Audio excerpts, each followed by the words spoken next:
Black revolutionaries, distillery owners, Italian fashion retailers, and Motown Grammy winners all share their best stories never before told in any other media outlets on Detroit is Different. Visit DetroitisDifferent.com or download the Detroit is Different app on Apple's App Store or Google's Play Store. All right, welcome back to the Detroit is Different podcast studios. As you know, always on the grind AF. Shout out to the people that do this, that we do, in the neighborhood. And we talk about community development. This is somebody that is a professor, an attorney, a friend to the community. So I don't even know if I want to say doctor, lawyer. Everyone wants to call me doctor. Just call me Mama Erin. That's what I prefer. Mama Erin, how you feeling today? I'm good. It's good to be here. Thanks for the invitation. All right. So you've been a guest definitely since connecting to the African Center Education Workshop series that GMAC put a lot of energy into, but shout out to Alkebulan Village. Yeah, it's still moving on that. So we can talk about that. We can talk about that a little bit. Just that effort and how we're moving on that and want to get other people involved if they're interested in revitalizing African-centered education here in the city. So most definitely. And many other things. But let's start in the classic roots Detroit story. What brought you and your people to the city of Detroit? Yeah, thank you. So my parents are actually from the East Coast. My mom is from Philly. My dad's from New York. I was actually born in New York, but we moved here when I was 6. So my dad... Okay. What was the reason that your dad moved to Detroit? He worked for GM. My dad's also a lawyer, so shout out to my dad. He got a job at General Motors as a lawyer. He was one of the first black lawyers on their legal staff. And so that was cool because he got to eventually rise up in the ranks and really have a big difference and a big say in the kinds of people that were taking on GM's cases as their outside counsel, right? Like he was eventually the general counsel. He got to say, I want to make sure there are black lawyers taking our cases. I want to make sure there are women lawyers taking our cases. And that's important for a huge corporation like General Motors, right? To be, to have a black person that can work on the provision of those legal services and make sure that the people that are representing the organization, representing the corporation are diverse, right? And so that was a big piece of, so that was kind of, what I grew up with, like understanding that, he was operating in this kind of corporate environment, but always bringing, this perspective on how do I make sure that black people and how do I make sure that women and people of color are getting the chances to shine in these rooms that they deserve. So New York, you moved here at 6. Do you remember New York when you were a kid? Not really. I mean, I remember my grandparents, right, who lived there, and they stayed there for a while. But I don't remember it. I remember being here. I've always considered Michigan to be home, right? I've always considered myself to be a Michigander. My daughter is the first one to be born here, right? But I was here. I grew up here, went to Michigan, so I always Michigan always held me, and so I always considered Michigan to be home. Okay, so with that, what neighborhood? Where did you guys move when you got here? I grew up in Oakland County. Oh, okay. Whereabouts? I grew up in West Bloomfield, which is now like super black, which is kind of amazing because it wasn't always like that.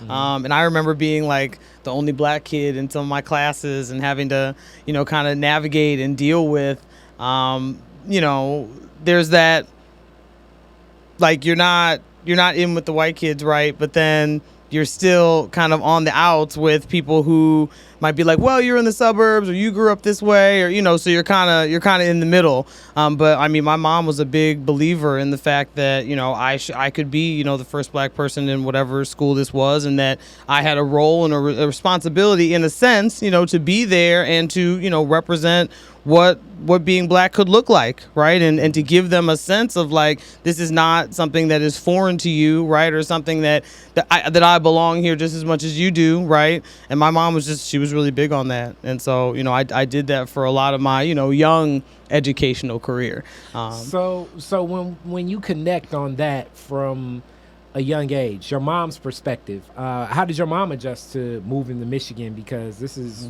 still a very different than New York. Yeah. Oh, sure. Well, I mean, she taught me one of the most important things I think my mother taught me. She's an ancestor now.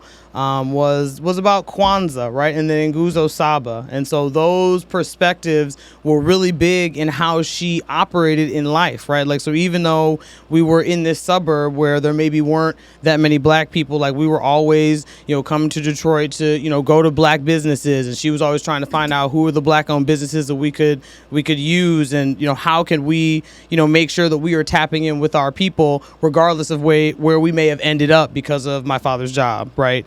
And that was every day for her. I mean, so it was always, Kuji Jagalia and Umoja, and these are the things that we use to, build and go into the world, even though, again, we're in a world that may not be as black as we are all the time. And so that was always a sense that I had. And it was great at Michigan even, right? So at Michigan, there was also a lot of black people when I was in Michigan, a lot more than there now, but I was still very often the only black person in a lot of my classes. But it didn't bother me necessarily to say, well, if we're talking about something that has something to do with black people, we're reading a book about Jim Crow, or we're doing this, like I'm gonna let y'all know. I'm gonna tell y'all what I know, and I'm gonna make sure that everybody is on point. I'm gonna correct the professor respectfully if I need to, because that these are, if I'm in this space and there's something that I'm here to say, I'm supposed to be here to say, and so that's. And again, I got that from both my parents, but my mom was big on that.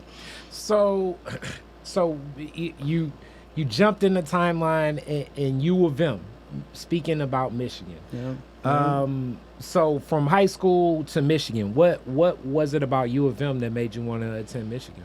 Well, I mean, I went to Mercy, which is a Catholic school, and so did well there, and so I was able to get a scholarship, and so that was helpful. But also it was about. I was intrigued by the fact that Michigan was, saying, hey, we want to make sure that diversity is important in our student body. This was something that a lot of, PWIs at the time were not necessarily getting behind, or were still kind of waffling back and forth. And that was big. And of course, that was something that my dad knew and recognized on a certain level.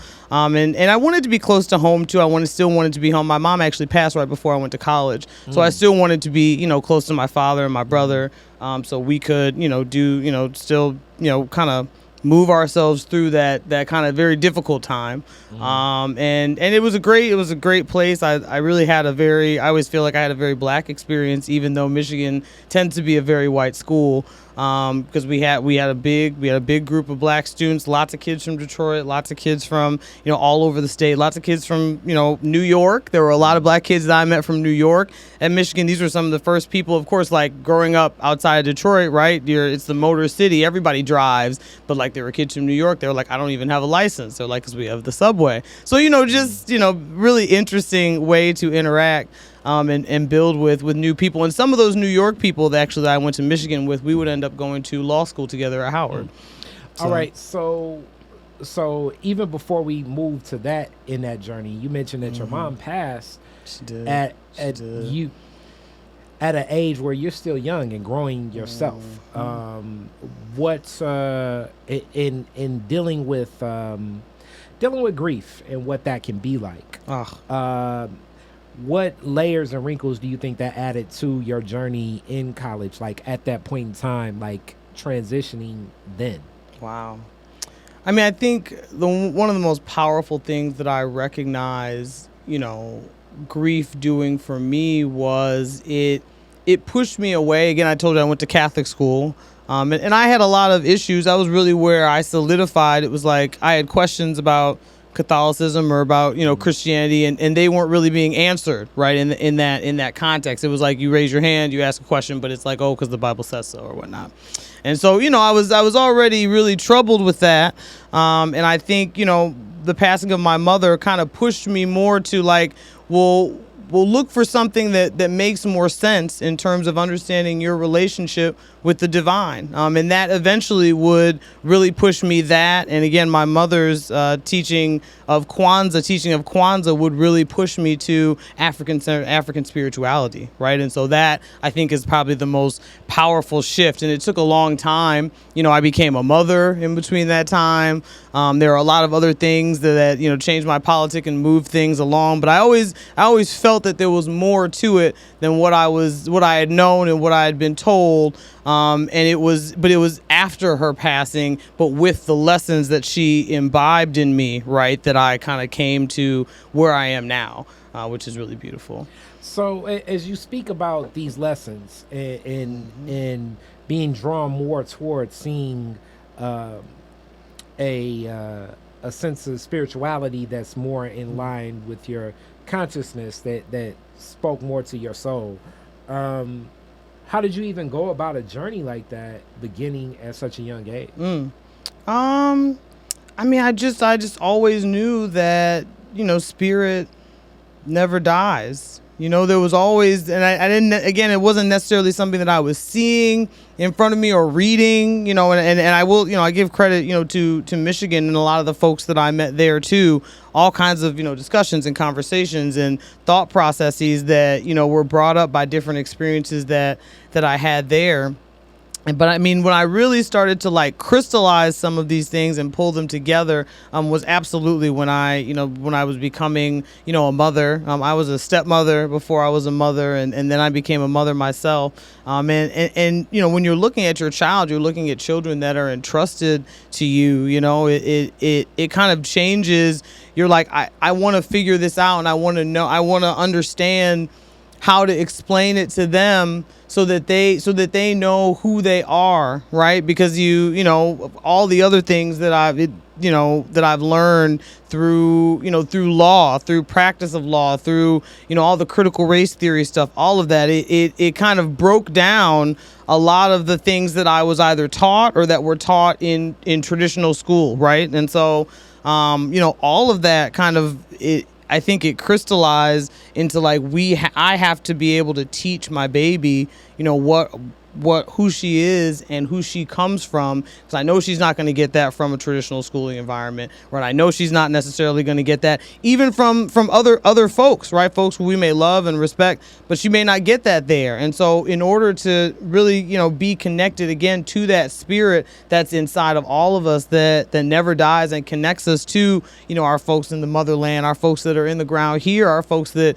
did work here so that we could, sit here and have this conversation, right? All of those ancestors, that's such an important grounding piece for me that brought me to African spirituality and the kind of the pantheon of things that I practice and participate and teach my daughter about now.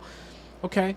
And now I guess we can transition a little bit to that journey to Howard University. Do you go to Howard immediately after U of M? I did. Okay. What drew you to Howard's law school? Oh, man. I want to give a shout out to Dr. Ronald Woods. So he was my professor at Michigan. He taught a class called Law, Race, and Historical Process. So, what does that mean? But a lot of that law, race, and historical process is very much what critical race theory is, right? And so he taught us about the road to Brown, right? And it's funny, I teach my students now at Howard, my pre-law students, that Brown is the pinnacle of Supreme Court jurisprudence when it comes to race and black people and our relationship with America, right? But Brown didn't just happen overnight. Thurgood Marshall didn't just show up and argue Brown and now, we're taking down 60 years of Jim Crow, right? Or at least legally. It was a strategy. It was a process. And so Charles Hamilton Houston, who was the vice dean of Howard at the time, they wouldn't let him be the dean because he was black. And again, because, Howard was still a school that was, created for black people, but there were still white people who were in charge. But he was the kind of very much the architect. There were some other students of his, Pauli Murray, Spotwood Robinson, other Howard Law alums who were a part of kind of pulling together this strategy to go to different jurisdictions and get these different, cases on the record, also questioning the continued segregation, particularly of schools, right? And so once we operate in a system of precedent. Our legal system is a precedential system. So once the Supreme Court makes a decision, that's the law for everybody, right? And so getting these different cases around the country in different jurisdictions brought it kind of to a head where it was like, okay, because the Supreme Court can still choose if they want to take cases or not. They don't have to. And of course, that's a much bigger problem now than it was then. But, the Supreme, it put it to a place. Sometimes you got to make sure that different courts are making decisions that are in opposite of each other, because then the Supreme Court has to solve the problem, right? If there are just things out here, or people are just bringing cases to the Supreme Court can say, we don't want to hear that case this term. But when you got the First Circuit saying yes, and the Seventh Circuit saying no, right? These are the appeals courts, or 12 appeals courts around the country. When you got those different courts saying different things, and the Supreme Court's like, well, we got to step in on this.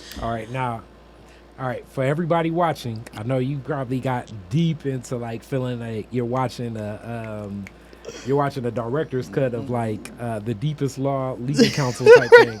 So what Erin's speaking about in my own Detroit is different interpretation. There you go. First off, Charles Houston was a phenomenal attorney, and it's funny. One of my professors at Henry Ford Community College introduced us to, like, she have us watch a lot of old documentaries. Nice. And one of them was on Attorney Charles Houston. Oh. Attorney Charles Houston helped establish a blueprint to establish precedent around the nation that argued against the whole separate but equal can't exist, because certain places in certain jurisdictions, as Erin was saying, didn't even have a place and space for a black person to study this or study that. So it's like, okay, it's no black school for you to be an engineer in West Virginia, or law schools, right? Well, a lot of them were law. Yeah, a lot of them were law schools. Many of them were law schools. But so we're gonna send this black person there, and they're gonna force you to be in this class. So you'll see like all these classic pictures of like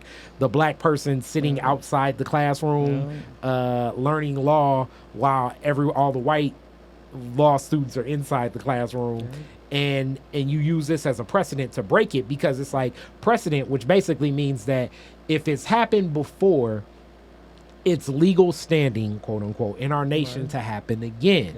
But you have to establish precedent. So this was over the span of decades almost that Charles Houston established the precedent to lead up to the case for Brown versus the Board of Education. So Thurgood Marshall at the time could give the argument that there's already legal standing and precedent that this is happening in the nation anyway. So really the only thing that's wrong about this is that this district does not want to accept what the truth is of this having no legal standing.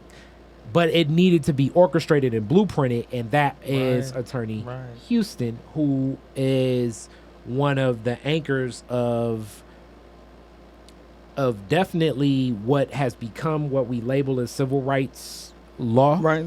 But, desegregation is just jurisprudence, but also just a dynamic thinker, and help, such as we see the ripples of his work there have brought you to Howard. Absolutely. 100% him. Just a big shout out again to, Damon Keith, who's here from Detroit. He went to Howard Law as well. One of the things they teach us at Howard that Charles Hamilton Houston said was that a lawyer is either a social engineer or a parasite on society, right? So making sure that, again, as black lawyers, as brown lawyers, students knew that you have an understanding. Judge Keith talked about this a lot. You have a knowledge and an understanding of the Constitution that necessitates that you use that, for black liberation, right? To make sure that to hold our nation accountable, right? I mean, everyone talks about that, right? Like Martin Luther King talks about this. Everyone talks about, is America going to be held up to its creed, right? And so making sure that you're utilizing this knowledge, this wisdom to do that and to push that forward, and not just to, again, he called it a parasite on society, right? What are you doing with that knowledge to make sure that you're utilizing it to support our people? What was the so the other lens of that is Chocolate City, DC, and much has changed in DC from the time that you were there. What was the culture like when you touched down there? How did you feel it? How was the pulse of that? Well, I mean, one of the things that I worked on a lot when I was in D.C., still, after I graduated and was just practicing, it was the big piece was it was criminal justice reform, right? So we were working a lot on criminal justice initiatives, making sure that there are all these things in D.C., and I worked in Congress too. I worked for Congresswoman Norton, and so I learned a lot of these things when I worked for her. D.C. federal prisoners, for example. D.C. doesn't have a federal prison anymore. There used to be one in Virginia that they all used to go to, but now that's closed down. And so now, unlike other, federal prisoners who are, mostly housed in federal facilities in the states where they're from, D.C. prisoners are farmed out all over the United States, wherever, the feds want to send them, because they don't have a prison there. And so, trying to facilitate those family connections, the people that want to stay connected to their loved ones and they're incarcerated, they're somewhere else. We were also working a lot on D.C. jail. D.C. jail has had all kinds of, problems and didn't have, education in the system for a long time. So we were working on that. And I think the biggest thing, of course, D.C., long before many other jurisdictions, decriminalize marijuana. It wasn't legalized, but it was decriminalized. But it was specifically because the ACLU in D.C. did a study that found specifically that black folks were being arrested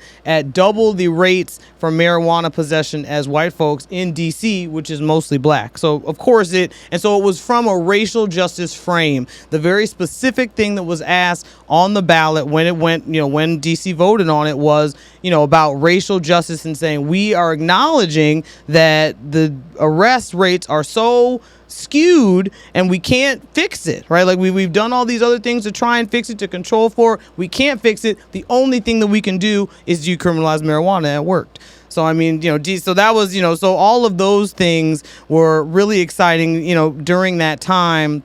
And just, it was just a really important too. I mean, I guess there was a Supreme Court case, Heller, came out, which is the first Second Amendment case in a very long time. D.C., like New York, some other jurisdictions have always, said just no guns, no handguns. And, the Supreme Court said you can't do that anymore. And so, in a place where there is a lot of gun violence and where there are a lot of concerns about, those issues of concerns about, gun ownership, et cetera, those were some of the big things that happened. And a lot of that was based on, crime. There was crime crime rates were going up, but gentrification was also going up. A lot of folks were D.C., as you said, looks a lot different now than it used to. And I was so shocked when I came back to Detroit how much Detroit reminded me of what gentrified D.C. looked like, at least downtown. Like I was like, oh wow, I was like, they're trying to do the same thing, and they want everything looks like this kind of like cookie cutter downtown, like down to like the Gucci store, right? We're about to get the Gucci store, which is, that's exactly in DC. It's this big like shopping center downtown now. And it's sad because in DC now, Detroit, of course, is extremely expansive. There's lots of land, there's lots of vacant land, and that's one of the issues here that I work on now. But in DC, you don't have a lot of space, right? DC is very small. DC also has a height limitation because of Congress, right? The Capitol building is there, so you can't build taller than the Capitol building. And so you have this really difficult situation in DC where gentrification is literally, it's pushing people out, native Washingtonians, right? People who have been in DC for generations, black people who have been in the DC, families who have been in DC for generations, are getting pushed out into like these suburban, like Maryland and Virginia communities because they simply can't afford to live in DC anymore because all the property rates are sky high. And I mean, that's the same for even myself, as a lawyer. I mean, I was working for the government. I wasn't, making the big bucks or anything, but, it's not affordable for anyone really, unless you're operating at this really high level. And that makes it difficult, not just, for the black folks who have been there for generations, but also again, for younger folks, for college students, for all of those people who, are trying to, be in DC and go to school or work. It's really hard to make all that possible. So you spoke to Congress member Norton. Explain. Congressmember Norton. I'm unfamiliar. She's still in Congress. I think.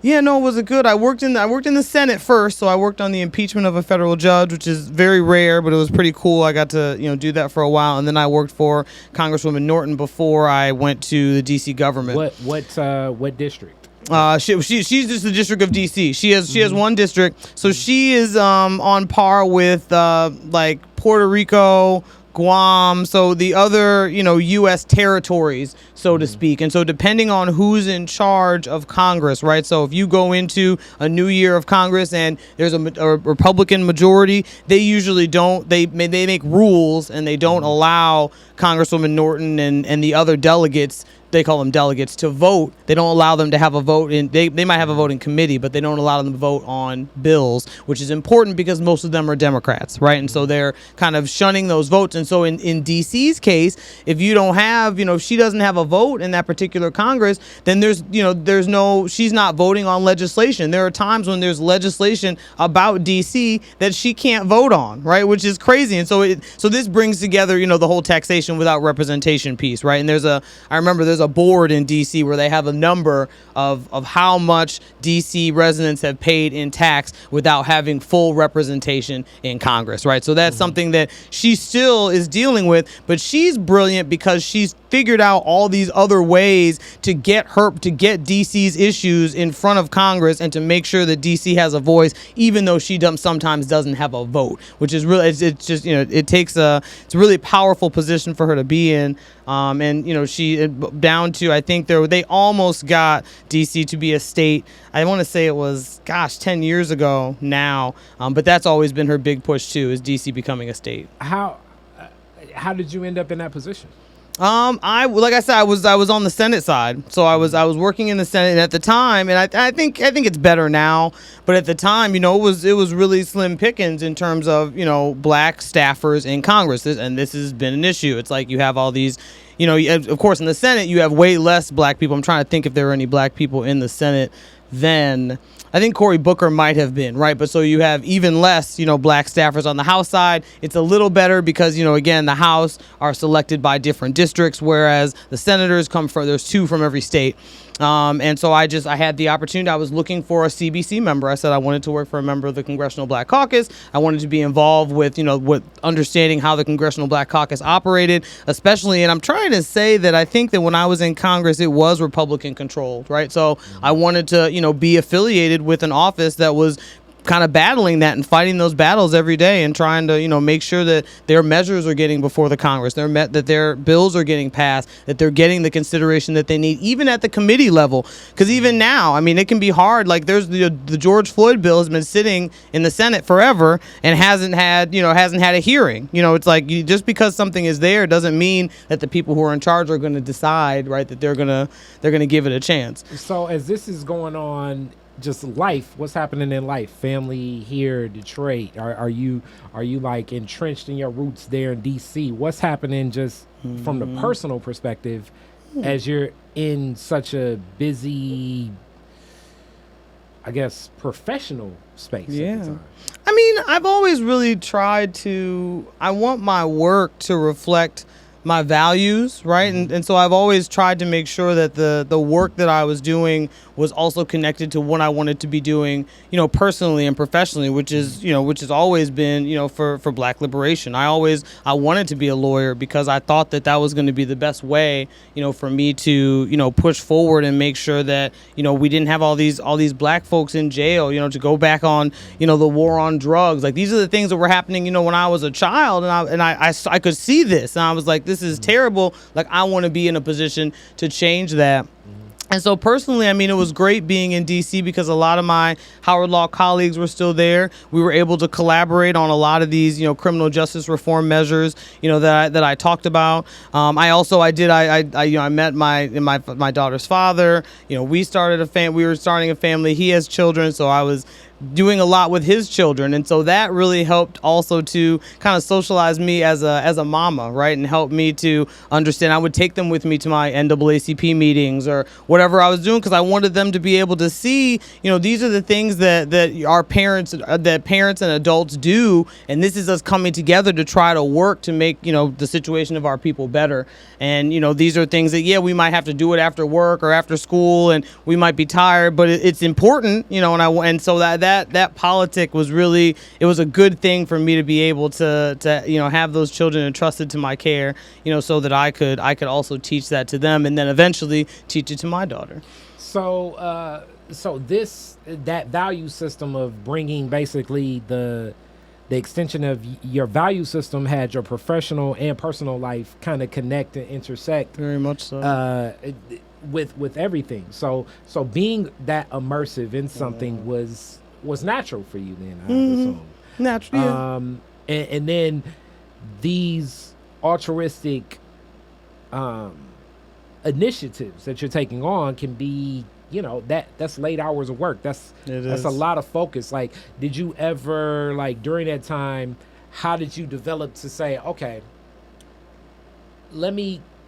this may not necessarily be the best space for this type of work? What made you pivot from that political congressional space to something else? I mean, I started to learn the exact things that, again, I was taught in part by, or at least to see them, right? The things that I was taught by, Dr. Woods in my, critical race class, and the things that I teach my students now, just about the government and how the government actually functions. So once I worked for a judge first. And so after that, I was like, I want to make sure to work in all three branches of government, right? So I have a sense of like how to work through this, right? How are we going to make these changes that I think should be made at the government level, right?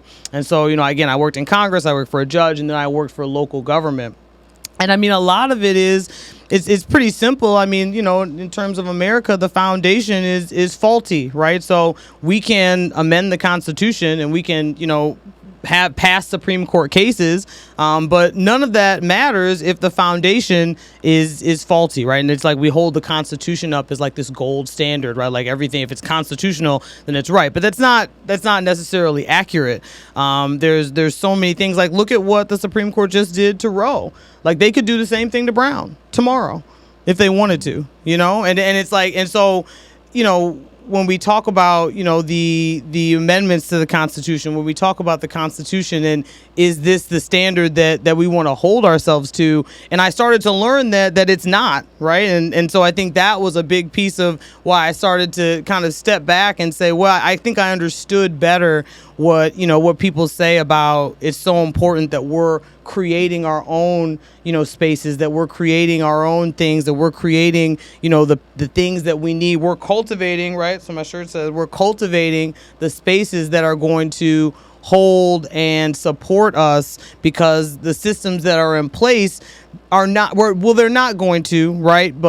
And yes, we can reform them. I think I'm definitely someone I think we need to be working on all cylinders all the time, right? I think there's enough of us that it's like, yeah, we want to be working solely and putting all of our energy into cultivating and creating the systems that we need. At the same time, there are still people languishing in prisons. There are still people, really having problems with the criminal justice system. There are people who are having problems with CPS. There are people who are still dealing with this. And so, like, we can't just kind of divest from that and say we're only going to work on creating something new. It's like, what about the people that are still dealing with the problems? It's definitely and I think that's part of the logic of the way we've been conditioned to see through this lens of American media, and even one of the classic debates of one of your big homies, my big homie Bob Malik, when we were talking about capitalism, and to me, like I say, I'm not as anti-capitalism, but this form of capitalism is untrue, because it's a lot of corporate welfare that goes on in our form of capitalism. Right. It's a lot of corporate influence.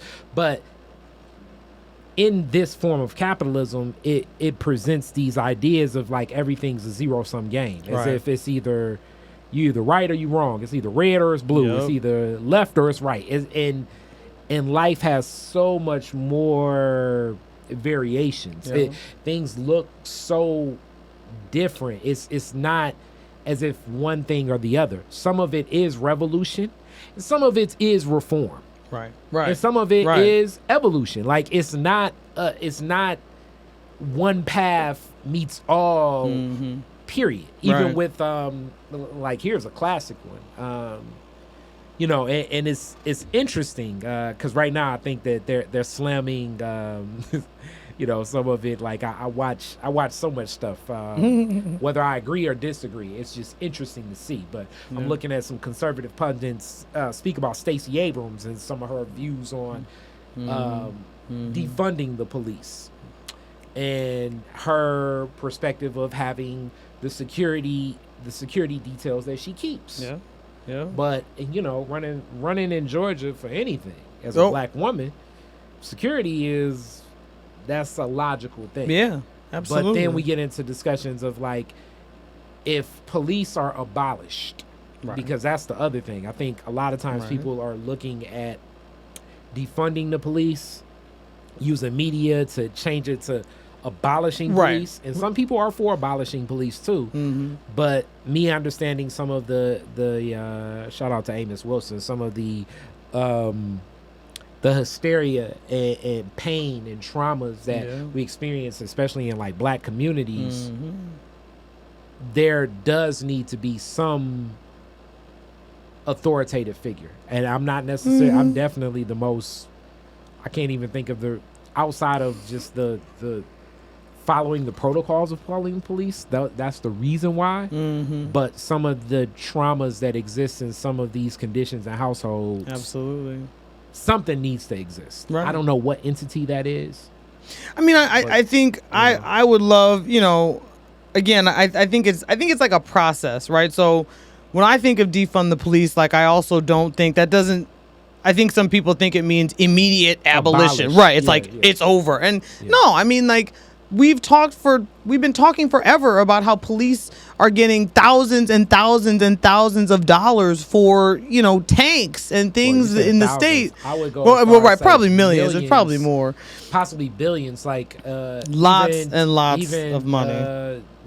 So most of Detroit's budget goes to, obviously some of the water system, and then also the pension and retirement and that false ass bankruptcy. There you go. But a lot of it goes to public safety, policing, right? And some of this money can be diverted and used exactly in other ways that can provide. That are preventative, yes, right. That step before the crime. Like let's try to have a system where we're stopping crime before it happens, and that means we're addressing the poverty line being the same as it was in like 1912 or whatever it is. That means that we're addressing mental health in a real, comprehensive, holistic way. It means that we're looking at our schools. It means that we're looking at do we really need.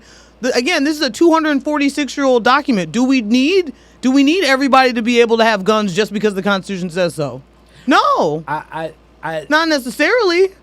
Right, and so I just there's so many things that's like we're like, well, it's in the Constitution. It's like, who cares? It's like there are lots of things that are in the Constitution that aren't good. Let's unpack that a little bit because I like it because technically, They say that, and this is another one of those zero-sum game things that they force us to think a certain way because we're conditioned to think that way. It's either it's a living document or it needs to be interpreted as read.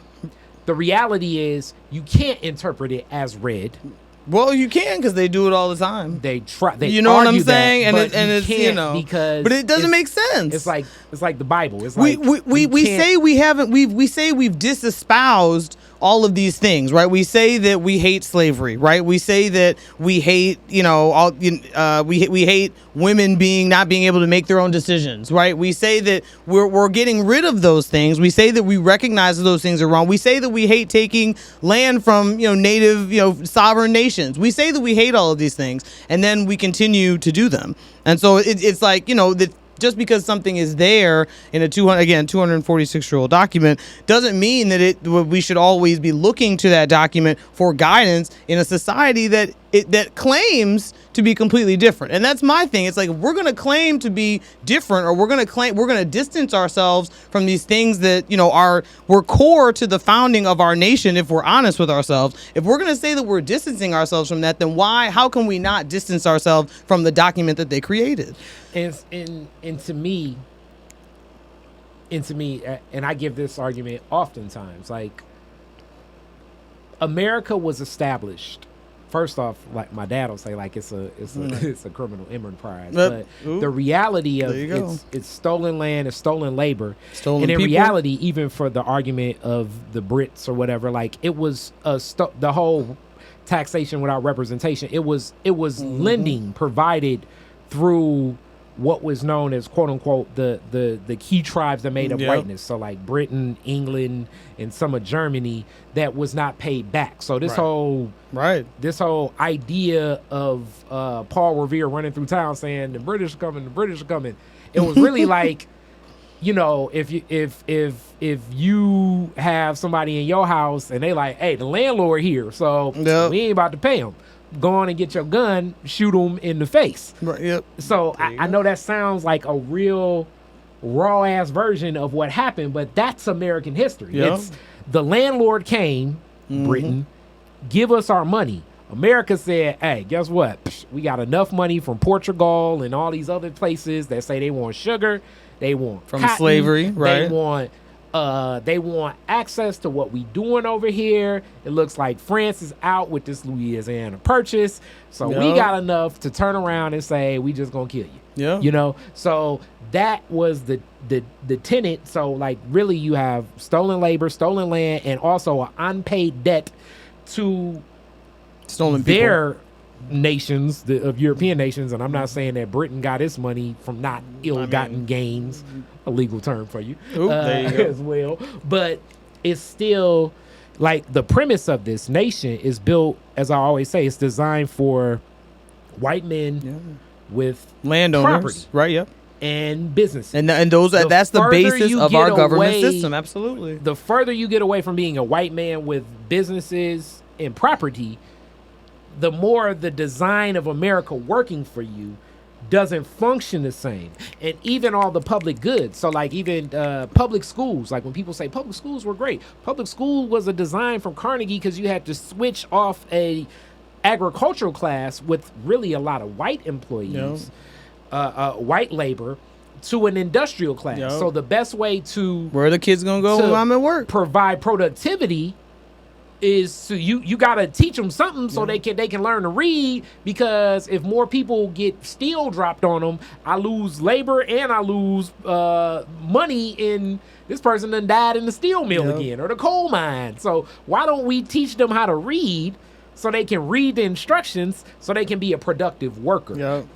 But even the whole idea, you know, of all these public goods, public schools, hospitals was another one of those things that the public good was never really the foundation of it, though things, as we say, they're not as black and white. I think things start in certain places and then the branches expand and they can become and they can function in different ways. Like the movement of the corporatization of public and health systems transitions. And these the black hospitals that were opened here, right? Because that's why Baba Jaman was talking about that, right? Lots of black hospitals because we needed health care, right? And we needed reliable health care. We couldn't just wait to go to another hospital and then we're going to take you over there. You know, it's like, so, you know, these things have been cultivated and created because the system that was created was not created to work for us. It's like, you know, design. Yeah. The example I use is you can use water as antifreeze, but your car eventually. And that's what we are as people here. You know, like I say, shout out Amos Wilson, Black Power. I mean, he's one of theorists on it. I mean, it's different people to follow, but as of now, I'm tapping into him most. But you know, Dr. Francis Cress Welsing and many others. But these theories and these ideas, it's unique that you hit that pivot, and I think all of us do hit pivots and awakenings. So as you drew away from politics, what did you end up venturing into? Oh, it was family, motherhood, and I guess one of the other things I neglected to mention, at that time I did realize, you know, that I needed, you know, some kind of other outlet, you know, for myself, and so myself and some folks founded a interfaith spiritual artist collaborative, right, where so we started to get to come together and make music, and the objective was we would perform at like protests and different, we were kind of like artivists, right? We would, cultivate and create spaces where we could come together and share our music or share, our art in furtherance of the values that we shared, right? Even though we were these interfaith people, and it was people, mostly people of color, but, it was people who were coming from different backgrounds, different perspectives, different faith, different faiths, different values, but we could all come together around art, right? And create these things. And so that was shout out to the Sanctuaries DC. That was a really beautiful space where I was able to also again do some more of that activist work. But really again it was becoming I was a stepmother first, right? And I had these 4 children in my care. And so, it was like, how can I make sure that I am feeding, the important parts of themselves? Because I could see kind of for the first time, because I have a younger brother, but we're very close in age. So there weren't any like young children that I was taking care of when I was like growing up, for example. And so this was the first time, they're coming home. They're telling me their homework. They're telling me about what the teacher said to them about this. Like they're talking to me about, and it was like, oh, like there are really important kind of, values that, I want to espouse, or that I want to make sure that about how important you are, what a wonderful person you are, and the truth about your greatness, and no, you're not always necessarily seeing that. Now I had two stepchildren that were going to an African-centered school in DC, and so that was really great. So they were getting kind of all of the beautiful African-centered, at Halloween we're dressing up as our ancestors, right? All of those things, right? So that was good. But then I had 2 older boys that were in public schools, and so dealing with them in understanding why they're learning, one thing in school, but it's like, I know that's not true, right? And so being able to like hold space for children to have those critical realizations about the things, the places where they are and what they're seeing they should be told about themselves versus the reality that they're not taught necessarily like in a school setting all the time, but that's so important to like give them that self-image and that wisdom and that knowledge. So I have this question too, because in this same zero-sum game of thinking, because that's where America goes. So if you have zero-sum game, it's kind of like it's either option A or option B. Yeah. Another one of those things, as a woman that's educated, attorney, legal experience in government, in a space where nothing but government exists. You also have an arc of, as I've been hearing, like there's like, sometimes people say like, that can almost be a negative term, strong black woman. Yeah. Because the burden, quote unquote, behind strong black woman is this idea of being mother, being business owner, being employee, being daughter, being friend, being sister, being like many of these roles at a level of like at a level of excellence that's supposed to be like just not just expected, but the standard. Yeah. And you shift out politically and then pour into a family space, which can be just as learning for you, just as beneficial, challenging, like everything that the political space can be. But it's more of a presence of like a personal presence of mind. Like, did you feel any of that pressure in that space? Just because I do know that that's real, like, because as a black woman, as a black man, I hear this in these discussions from black women with this standard of that strong black woman. Right. I think, there were a couple of things. I mean, it's certainly I think the family unit and being a parent, is not just the most important thing that I think many of us do, but it's absolutely the most difficult. And so that really helped me learn how to build community from a family perspective, right? So I've always been an organizer, right? And so I'm good at bringing people together around certain shared values and ideals. But this was the first time that it was like, okay, well, I need someone to watch my kids, or like I'm gonna watch their kids, or like it's my night to have the kids who come over, the babies, or to sleep over, and all of those kinds of things. And so, I was also developing very much my African politics still. I mean, being in DC was, a big thing for that, because I mean, DC is, still very black, right? Like there's still like there's still gentrification there, and there are a lot of problems that are, plaguing it just like any other urban center. But DC has a very, very strong sense of what DC is and the people that have made DC what it really is, right? Like outside of the government context. And so that was a big shift for me. Kind of, how do I still do my activist work, but I have these things to do at home as a mother? Like, are you supposed to do both of those things? Can you do both of those things well, right? I think there's a lot of, thought about, and even for me, again, as a mother myself, sometimes I realize it's like I'm doing more than one thing, and that's good, but maybe I'm not doing them both as well as I could be if I was doing them one at a time, if that makes sense. And so it can be challenging because, again, I had the privilege of being able to go to law school and to, get this education, and again, to be a social engineer and understanding what that means and what, my role is in playing in working with others towards our ultimate liberation, right? And so, but is that the most important thing, or is family the most important thing? Like you said, this like zero-sum game. And so often I do think, capitalism puts us in that position where we're playing that zero-sum game with each other. I mean, with ourselves, because it's like, well, I can't do this and pay my bills, or I can't do this. And that was one thing that was one of the reasons I came back to Detroit from DC too, because once you have a family and once you got kids, everything is exorbitantly expensive anyway in DC. But then once you have a family, that's what happens to a lot of families too. They have to move out of the city and they end up going someplace else because they can't afford to continue to be in the city and do all, take the kids to do all the things that they want to do, et cetera, et cetera. And so that, so I still, struggle even now, with being, still being so involved in the activist work that I do, teaching, but I'm also an unschooling mother, right? Like, so when my child was born and she was a baby, I realized I was trying to do kind of the rote curriculum stuff with her, and she was like, what are you doing? I'm not into this.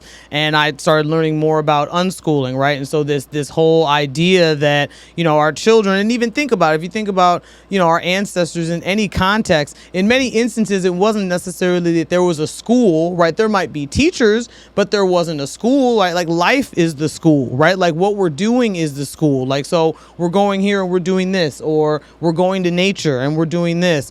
And so trying to, again, like kind of move in a way and trying to, make sure that, again, I want my daughter to know and understand that, the fight for Black liberation is ongoing. It's intergenerational.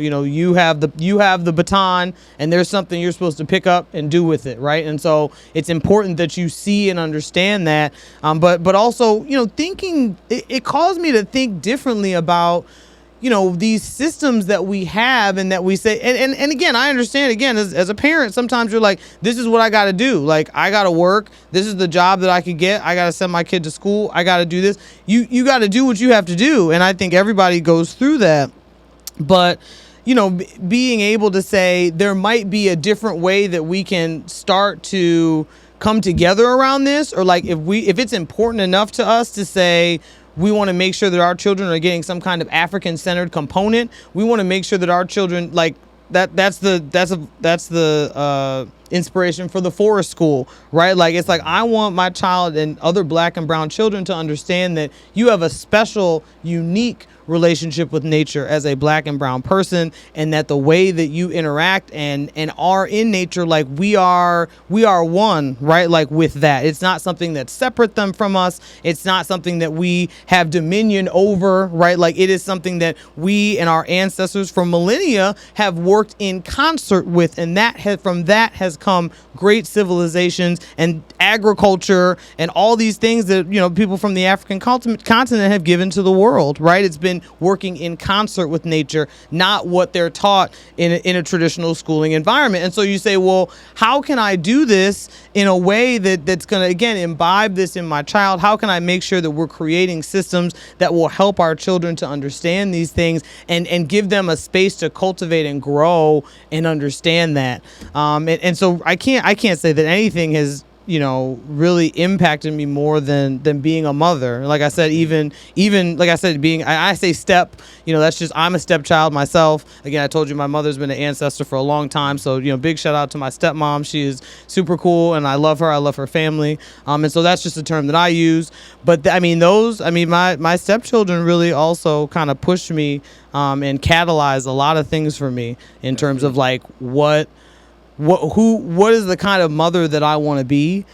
Thinking back to my own mother and thinking about, sometimes we have to look at the strong black women in our lives and say, but was this really sustainable for you?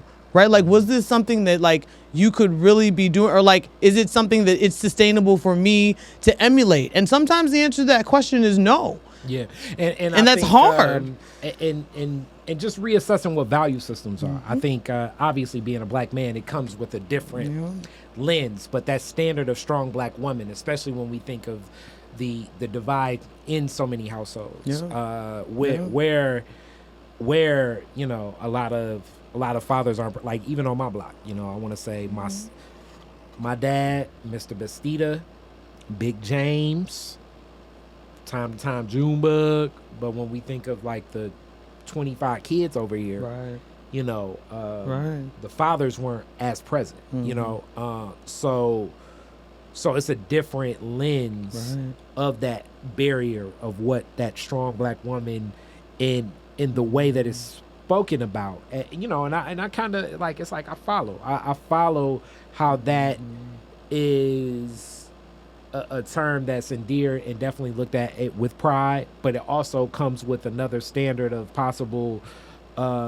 burden as well. And there's strong and there's sustainable. I can't remember who I was talking to about this, but I think that, and of course you have sustainability like from the environmental perspective, the like corporate term. That's not what I'm talking about. I'm talking about sustainable, like, is this something that you can reasonably continue to do and like take care of your responsibilities to yourself, right, to your family, of course, which is an extension of you, but it's an extension that takes real effort, time, work, and energy, right? And so how do we, again, that's one of the beautiful things too about cultivating and building things for ourselves, because we can start thinking about that. We can say like, not this is what I can get from society. I'm gonna take what I can get. We can say what is sustainable, what's real, right? Like what we can look at, like what actually works for us in our communities, that uplifts the things that are the most important to us, and move on that, right? Like as opposed to just continuing to, because I mean, again,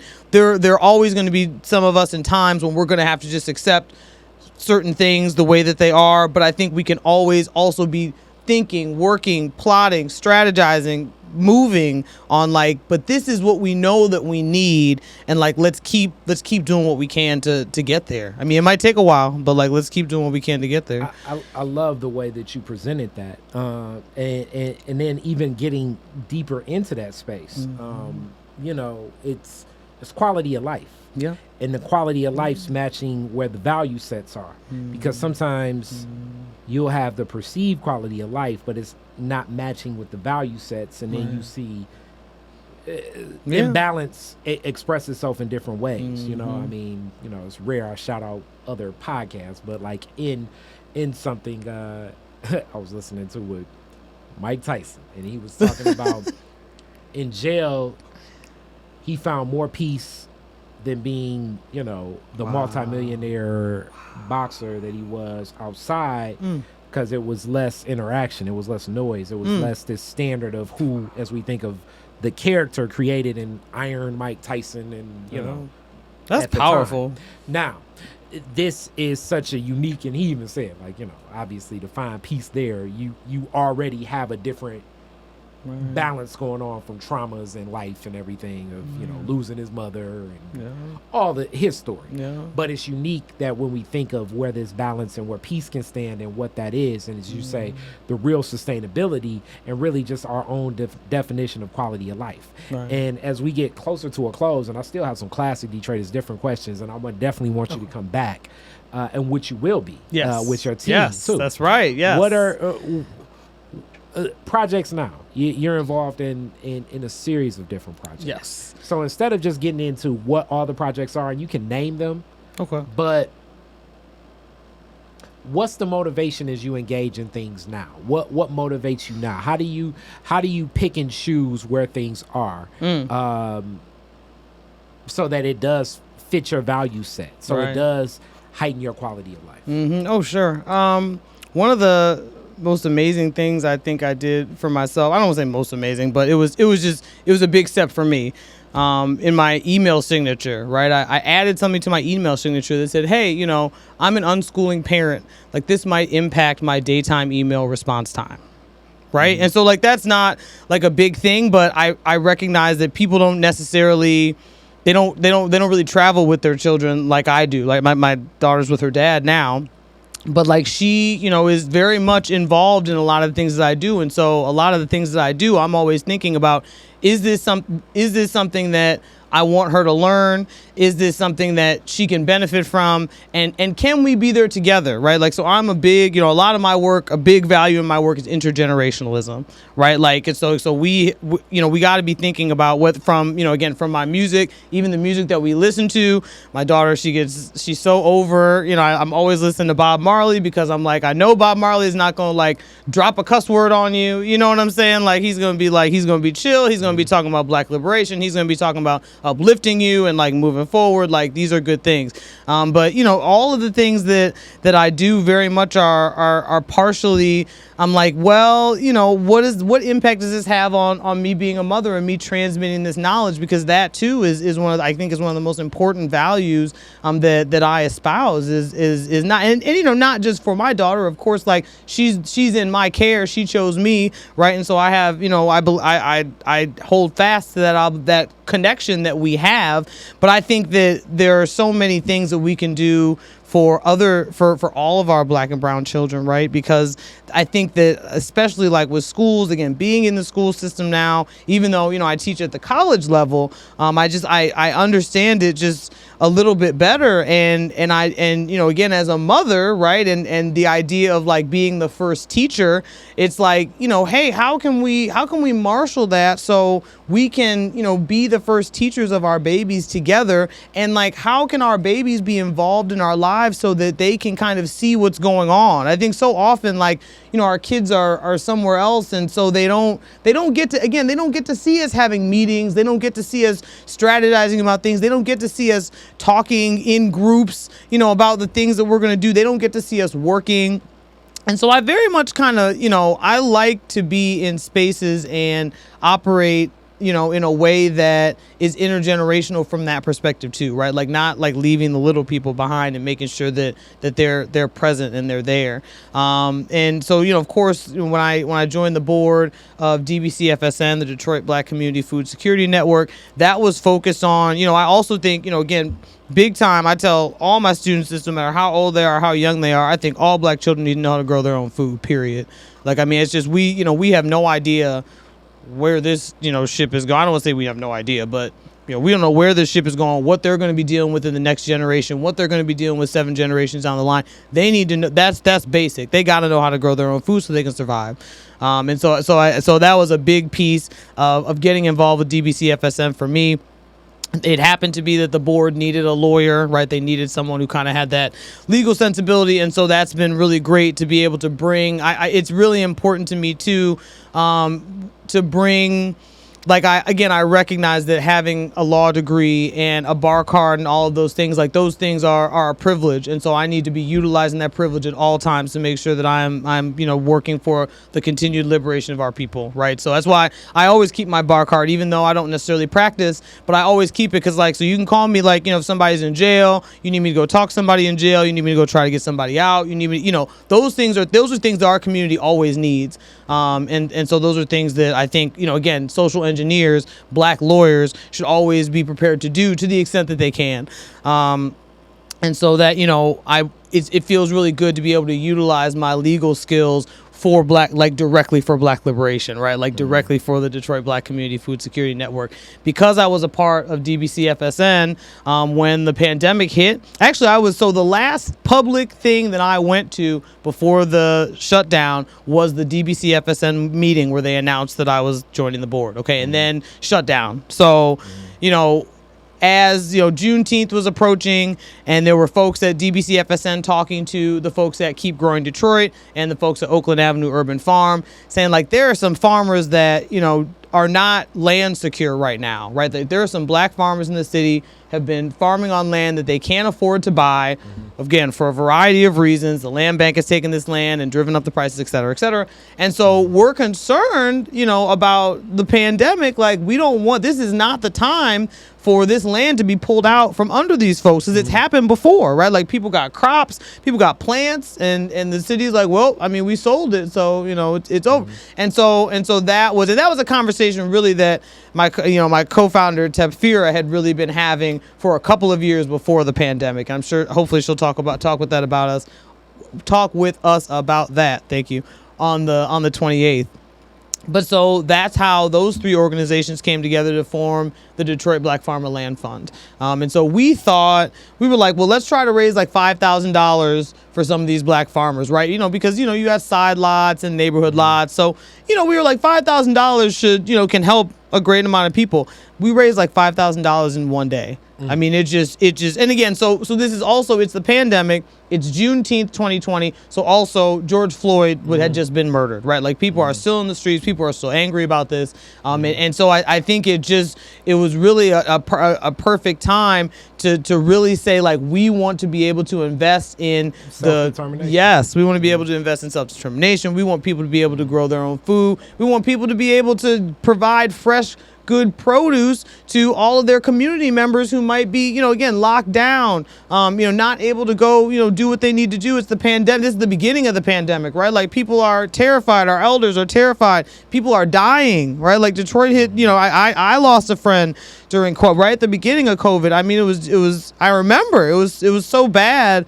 And it was just like, we want to make sure that, we have to be able to provide fresh food for our people. And what better way can we do that than by investing in the land security, again, and intergenerational black farmland ownership in the city of Detroit, right? So that was how all of that came together. Yeah.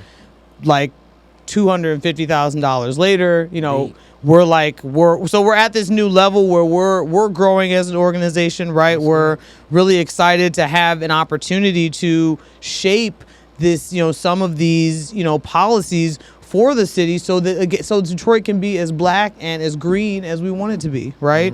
And having the ability to bring people together and help them form there are some cooperatives of farmers that are starting to sell at Eastern Market. There are some folks who are just transforming some of their communities. I mean, taking full city blocks and putting like hoop houses, and I mean, it's phenomenal. There will be a video that we did this year that shows coming out in a couple weeks, that shows some of these folks and like just the amazing things that they're doing with vacant farmland in the city. That's cool, and that's big.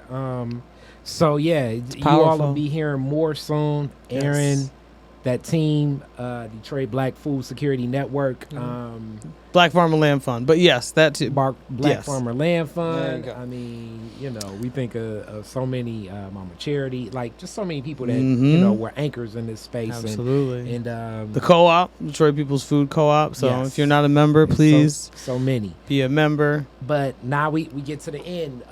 If people want to get in contact with you, how do they reach out? I can be reached on my Instagram. My Instagram is Medicine Moon Mama. I'm also that's all like spelled as it is. It's spelled like it is in real life. Not, yes. Not like we creative. It'd be I hear you. MZZX. I ask people all the time. I'm like, is your Instagram name your real name? I'm like, or is it something else? Exactly. So so with that, now let's get into classic Detroit's different questions as we wrap. And first one. Very first car, year, make, and model. What year did you get it? It was a GMC Jimmy. Okay. It was blue, and I got it in 90. I'm kind of dating myself here. 90 something. 98. Must have been 98. Okay. Yeah. And where was the first place you went when you got it? I think I took my mom to get some ice cream. There you go. That's what I think. Cause my mom was also very no nonsense. It wasn't like I was just getting in the car to like drive away. Like no. She was like, where are we going? So, hilarious. Yep, that was my mom. You're the DJ at the fireworks. You get to play 3 songs. Ooh. Woodward and Jefferson. What songs you playing? Wow, that's a good question. Oh my gosh, I'm such a music head that also gives me. I would probably play a Bob Marley song. Probably War. That's a good one. That's always a good one, especially when you got a lot of black people in one place, right? That's what I'm thinking about. What songs would I play? If I was playing for the fireworks, jeez, that's hard. I'm trying to think of a good, solid UNITY, right? Queen Latifah. I'd be forgetting about that sometimes, but I heard it on the radio the other day. And I'm trying to think, probably like a Detroit artist, like somebody. I would want to play something. Maybe some. I mean, I just kind of got into Bryce and all of Bryce's stuff. So I mean, I really love. He performed at the Black Farmer Land Fund Farmers Market. So I really love a lot of his stuff. I feel like I need, of course, when I think of Detroit, I always think of Anita Baker, right? And I'm a singer, but that's not a good thing to play at the fireworks. But I mean, she's still just a classic singer. And I think that that's so important, especially now because we don't have a lot of that. And so I think there's a yearning for that. All right. And the classic non-Detroiter question that I got to ask. Somebody visits from out of town. Where's the first place you take them? I would probably take them to Yum Village. I like Yum Village a lot. Okay. I love that they do African drumming on Thursday nights. I love, of course, the food is good. They have a bunch of products in there. I love that Godwin's been able to expand. So if I had to take them anywhere, and I mean that's because it's on Woodward, right? So I think that one of the first things I tell out of towners about is Woodward and how it's kind of like the main thoroughfare and how it splits the east and the west and all that. But so being able to show that or be there, I think is kind of important too, even though it looks very different than it may have in the years past. Definitely. That's powerful. Thank you so much. Yeah. Thank you so much. Thank you. Thank you for. You want me to? What was I gonna say? Oh, I didn't say Mollywop yet. That was the only thing I didn't say. Mollywop, the newest vocalist in the mix of Mollywop, and you'll be seeing Mollywop perform at a lot of studios sometime soon. We're working it out, and then they're performing at something else. But we support Mollywop, the reggae, funk, soul. Fusion experience that is hip hop. I forgot G-Mac is Yep. So it's that mix. We love it. So there we go. Thank you so much. All right. Thank you. Detroit is Different is where you get information, artistry, history, music, and even comedy. Detroit is Different, a home for the culture of Detroit. Visit online at DetroitisDifferent.com today.